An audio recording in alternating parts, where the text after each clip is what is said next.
கோலிவுட்லயே அதிக படங்கள் நடிச்சிட்டு வர ஹீரோ அப்படின்னா நம்ம தனுஷ சொல்லலாம். அது மட்டும் இல்லாம இப்ப தனுஷ் நடிச்சிருக்க நிறைய படங்கள் தான் குபேரா, இட்லி கடை, தேரே இஸ்குமே அப்படிங்கிற ஹிந்தி படம், அமரன் டைரக்டர் ராஜ்குமாரோட டைரக்ஷன்ல D55, அப்புறம் மாரி செல்வராஜோட டைரக்ஷன்ல D56, அருண் மாதேஸ்வரன் டைரக்ஷன்ல இசைஞானி இளையராஜாவோட பயோபிக், ஓம் ராவுத் டைரக்ஷன்ல ஏபிஜே அப்துல் கலாம் அவருடைய பயோபிக், இந்த மாதிரி வரப்போற அடுத்த 4 வருஷங்களுக்கும் படங்களை ரெடியா வச்சிருக்காரு. இந்த நிலையில சேகர் கமலா டைரக்ஷன்ல தனுஷ், நாகார்ஜுனா, ராஷ்மிகா போன்ற பிரபலங்கள் நடிச்சிருக்க படம் தான் குபேரா. இந்த படம் வர ஜூன் 20ஆம் தேதி ரிலீஸ் ஆக இருக்கு. இதை முன்னிட்டு நேத்து, அதாவது ஜூன் 1ஆம் தேதி இந்த படத்தோட ஆடியோ லான்ச் சாய்ராம் காலேஜ்ல நடந்திருக்கு. இந்த படத்தோட ஆடியோ லான்ச்க்கு தனுஷ், நாகார்ஜுனா, ராஷ்மிகா போன்ற படத்தோட மொத்த குழுவினரும் கலந்திருந்தாங்க. இந்த படத்தோட ஆடியோ லான்ச்ல தனுஷ் ரொம்ப எமோஷனலா பேசியிருந்தாரு. இதை தொடர்ந்து சமீபத்துல தனுஷ் மற்றும் நயன்தாராக்கு சட்ட போராட்டங்கள், சோசியல் மீடியா சண்டைகள் அந்த மாதிரி நடந்துட்டு இருந்தது. எந்த பிரபலங்களுக்கு விவாகரத்தானாலும் அதுக்கு தனுஷ் தான் காரணம்ன்ற மாதிரி வதந்திகளும் பரவிட்டு இருந்தது. இந்த இசை வெளியீட்டு விழால தனுஷ் எல்லாத்துக்குமே பதிலடி கொடுத்து பேசியிருக்காரு. அவர் என்ன சொல்லியிருக்காரு அப்படின்னா, குபேரா போன்ற படங்கள் இந்த உலகத்துக்கு ரொம்ப தேவை. என்னை நம்புங்க, இந்த படம் ரொம்ப நல்லா இருக்கும். எனக்கு எப்பெல்லாம் பிரச்சனை வந்து நான் சோர்வாகிறனோ, என்னோட ரசிகர்கள் தான் தீப்பந்த மாதிரி எரிஞ்சு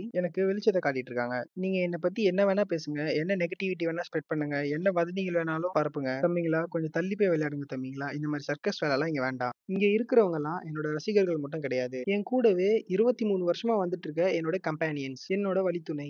நீங்க சும்மா 4 வதந்திகளை கிளப்பிட்டு இதை காலி பண்ணிடலாம் நினைச்சா அதை விட முட்டாள்தனம் வேற எதுவுமே கிடையாது. உங்களால ஒரு செங்கலை கூட ஆட்ட முடியாது. எண்ணம் போல் வாழ்க்கை, எண்ணம் போல் தான் வாழ்க்கை. உங்களுக்குன்னு இருக்கிறத யாரும் எடுத்துக்க முடியாது. நம்மளுக்கு கிடைக்கிறதையும் யாராலையும் தடுக்க முடியாது. மகிழ்ச்சியா இருங்க, சந்தோஷத்தை வெளியே தேடாதீங்க. நான் ஒருவேளை சோறுக்கு கூட வழி இல்லாம இருந்திருக்கேன், இப்போ நல்ல நிலைமையிலயும் இருக்கேன். நான் எந்த நிலைமையில இருந்தாலும் ரொம்ப சந்தோஷமா தான் இருப்பேன். ஏன்னா என்னோட சந்தோஷத்தை நான் எப்பவுமே வெளியே தேடினது கிடையாது, உள்ளதான் தேடுவேன். நிம்மதி, சந்தோஷத்தை தவிர வாழ்க்கையில வேற எதுவுமே பெருசு கிடையாது. இவ்வளவு வருஷமா எவ்வளோ பேரு என்னென்னமோ பேசியிருக்காங்க, ஆனா இதை தாண்டியும் நீங்க இன்னும் என் கூடவே இருக்கீங்க. நான் ரொம்ப கொடுத்து வச்சிருக்கணும். வீட்டுக்கு போகும்போது எல்லாரும் பாதுகாப்பா போங்க. நான் போகும்போது பின்னாடியே பைக்ல வராதீங்க. நான் அதை எப்பவுமே என்கரேஜ் பண்ண மாட்டேன். சந்தோஷத்தை விட பாதுகாப்பு தான் என்னைக்கும் ரொம்ப முக்கியம். இது தொடர்ந்து ரசிகர்கள் எல்லாரும் வடச்சென்னை 2 அப்டேட் கேட்டுட்டு இருந்த நிலையில இதை நீங்க 2018ல இருந்தே கேட்டுட்டு வரீங்க.